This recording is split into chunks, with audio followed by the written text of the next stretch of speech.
Ito talaga kahinaan ko eh. Mga breads. Mahilig tayo sa bread. Pero hinay-hinay ako sa bread ngayon kasi matamis.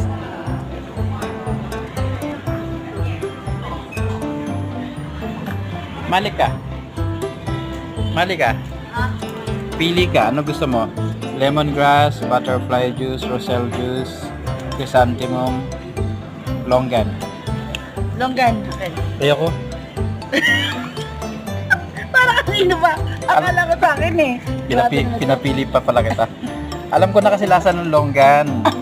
Alam ko na lasa ng lemongrass. Try natin chrysanthemum. Eh, titigisa tayo. Ano ka ba? Eh, 20 isa eh. Longgan. Ay, ganun. Isa na lang. Ano to? Buko?